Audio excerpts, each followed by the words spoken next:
In this video, we'll find electric field at the surface of a charged conductor by Gauss law. तो ये कोई conductor है, irregular shape का कोई conductor है और इसको हमने मान लो चार्ज Q दिया तो वो इसकी सरफेस पर आ जाएगा। ये कंडक्टर्स की प्रॉपर्टी है कि charge resides on the outer surface of the conductor. यदि ये कंडक्टर है किसी भी शेप का, आर्बिट्ररी इर्रेगुलर शेप का, चार्ज देने पर ये इसकी सरफेस पर आ गया और सरफेस पर ये चार्ज यूनिफॉर्मली डिस्ट्रीब्यूट नहीं होगा। जहां पर रेडियस ऑफ कर्वेचर कम होगी, शार्प पॉइंट्स होंगे, वहां पर चार्ज ज्यादा एक्यूमुलेट हो जाएगा, फ्लैट पर कम। तो हर पॉइंट पर चार्ज डेंसिटी अलग अलग है। एक बात। दूसरी बात यह कि अब हमको मान लो यहां पर फील्ड फाइंड करनी है, इस चार्ज कंडक्टर से यहां पर फील्ड फाइंड करने को बोल रहा है। बहुत पास है पॉइंट, क्लैरिटी के लिए भले हम उसे दूर बना रहे हैं, पर ये वो पॉइंट P है जहां पर हमें फील्ड की वैल्यू चाहिए। तो करेंगे क्या?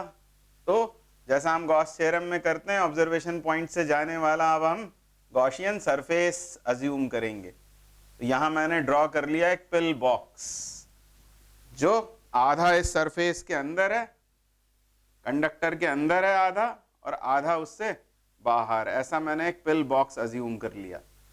अब इस पॉइंट P पर फील्ड का डायरेक्शन क्या होगा? तो इसका डायरेक्शन होगा आउटवर्ड। क्यों होगा आउटवर्ड? क्योंकि ये पॉजिटिवली चार्ज्ड कंडक्टर है, इसलिए फील्ड की डायरेक्शन आउटवर्ड होगी। हमें उसका मैग्नीट्यूड नहीं मालूम, पर डायरेक्शन इलेक्ट्रिक फील्ड के यूनिकनेस की वजह से हम यहां पर ऐसी सपोज कर लेंगे इलेक्ट्रिक फील्ड आउटवर्ड। पॉजिटिव है, आउटवर्ड होगी। अब इसका हम निकालेंगे इलेक्ट्रिक फ्लक्स। ये जो बनाया है ये क्या है? ये गॉसियन सरफेस है। और अब गॉसियन सरफेस का हम फ्लक्स फाइंड करेंगे। Flux through the Gaussian surface, flux through the Gaussian surface by the definition of flux, by the definition of flux। तो यहां आते हैं वापस। ये जो प्लेन सर्कुलर बेस है सिलेंडर का, स्पिल बॉक्स का, इसका एरिया इस तरह से रिप्रेजेंट होगा, नॉर्मल ड्रॉन आउटवर्ड।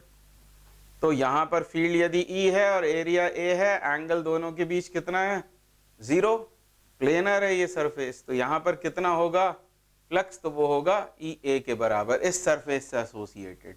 सिमिलरली ये भी A एरिया का है, पर यहां तो फील्ड 0 होती है कंडक्टर के अंदर, और इस रीजन से इससे एसोसिएटेड जो फ्लक्स होगा इस सर्कुलर बेस से, वो कितना हो जाएगा? 0।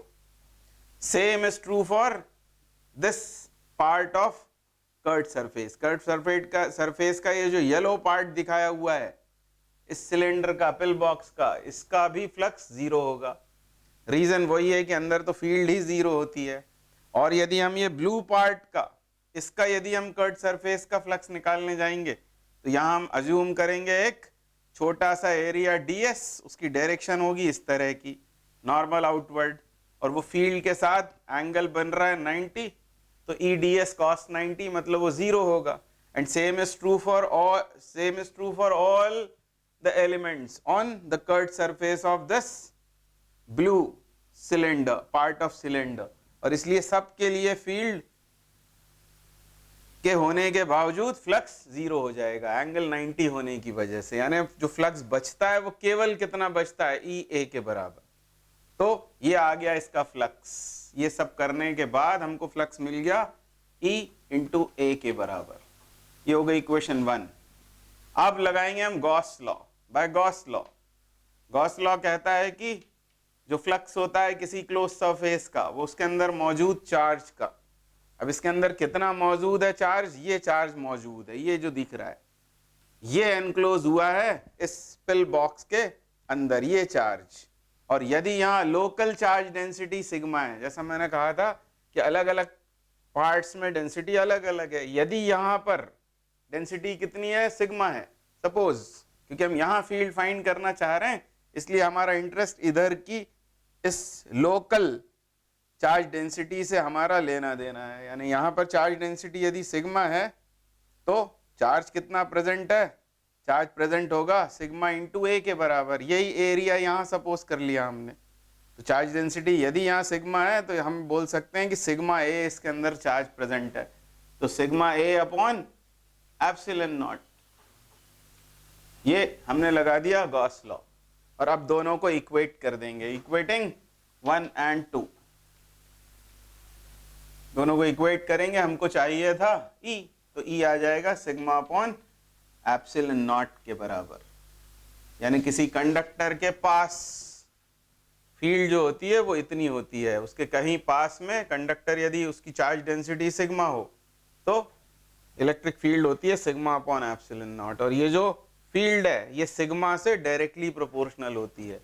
मतलब जिन पॉइंट्स पर चार्ज डेंसिटी ज्यादा होगी वहां पर फील्ड भी ज्यादा होती है। जैसे ऐसे कंडक्टर आपको यदि शो किया होगा, ऐसा इस तरह का ऐसा कंडक्टर यदि शो करा होगा, ये जो फ्लैट रीजन है यहाँ पर सिग्मा होगा कम, क्योंकि रेडियस ऑफ कर्वेचर ज्यादा है तो सिग्मा होगा कम, और सिग्मा कम होगा तो इलेक्ट्रिक फील्ड भी कम होगी। कहां पर, फ्लैट रीजन्स में। और जहां पर शार्प पॉइंट्स होंगे,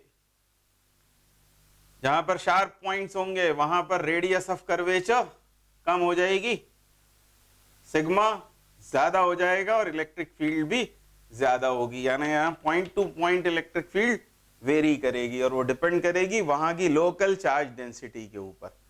यूनिफॉर्मली चार्ज यदि कंडक्टर होगा तो हर पॉइंट पर सिग्मा अपॉन एप्सिलॉन नॉट लिखा जा सकता है।